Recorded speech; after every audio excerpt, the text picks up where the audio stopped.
Schools across western North Carolina are on high alert after nearly a dozen bomb threats this week. 6 schools in Buncombe County alone got threats today. News 13's Evan Donovan joins us live from the sheriff's office. Evan, how serious are these threats?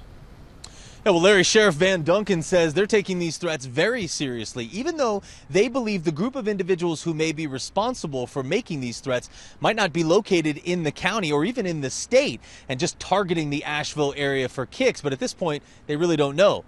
Still, many parents say they're very concerned. I woke up and tried to take her to school about 7:40, and the school was on lockdown again. That is how Thursday morning started for Bethany Smith and her 15-year-old daughter, a sophomore at Owen High School. The target of at least a half dozen bomb and gun threats since an email to the school's principal Saturday. Tomorrow, the Smiths aren't even trying. She will not be going until they get a grip on this. As a parent, I can't send her to school. Not this way. She's not going to learn anything. And the threats aren't focused just on Owen. At least 6 schools in Buncombe County received bomb or other violent threats today alone, and several more in neighboring counties earlier this week.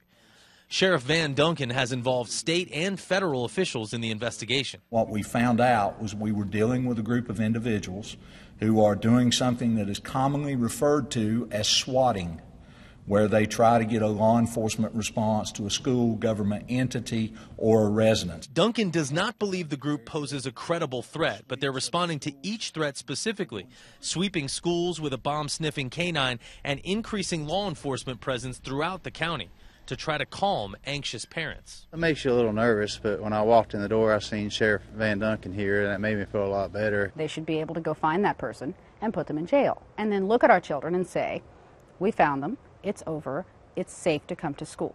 Not, we think it's safe. Show up. Now, administrators at Owen High School said they believe that their students have lost about 3 hours in total time this week of instruction due to the various evacuations that they've had. I asked Sheriff Duncan specifically earlier today. He said they do intend to go after whomever is responsible for making these threats with felony charges, even if it turns out those individuals are juveniles. Earlier this week in McDowell County, a 16-year-old girl was charged with felony making a false bomb report for calling in a bomb threat to McDowell County, but investigators don't know whether these are related to the Buncombe County charges.